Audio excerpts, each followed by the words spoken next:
လူတွေမှာရောတာမန်လူတွေထက်ပိုပြီးတော့တကိုးရှိတဲ့ပုံကူမျိုးတွေရှိနိုင်ပါလားရှင်ဗျာ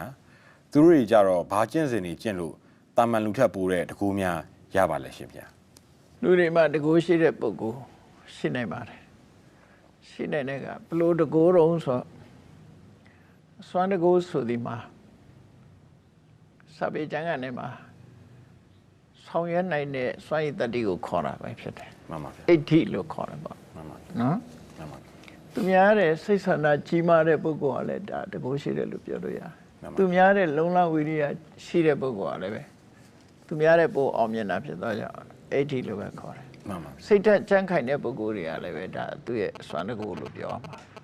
အသိဉာဏ်ကြီးမားတဲ့ပုဂ္ဂိုလ်တွေလည်းစွမ်းတကူပဲ မှန်ပါဗျာ စီးပွားဥစ္စာ တင်ပါဗျာ တိုးတက်မြင့်မားတာတို့ရာထူးကုန်သိမ်းတိုးတက်မြင့်မားတာတို့လည်းဒါလည်းစွမ်းတကူလို့ပြောနိုင်တယ်ပေါ့ဒါကတမန်ပုဂ္ဂိုလ်တွေရရှိတဲ့စွမ်းတကူတွေ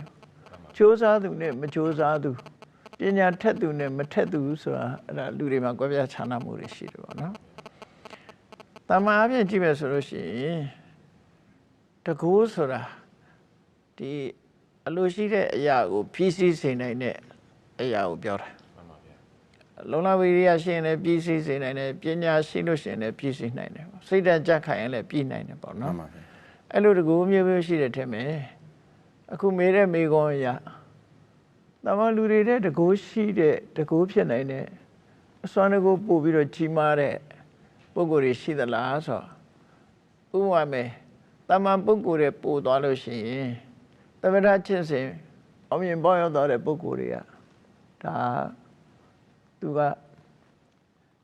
သမထချင်းစဉ်ရဲ့စွမ်းအားနဲ့သူ့ရဲ့ mental power ဆိုတာရသွားတဲ့အတွက်ကြောင့် မှန်ပါ သူဟာဖန်ဆင်းနိုင်တဲ့အစွမ်းတကူရှိတဲ့ပုဂ္ဂိုလ်ဖြစ်တယ် မှန်ပါ ဒါကတရားသဘောဘက်ကပေါ့နော် မှန်ပါ နောက်တစ်ခါ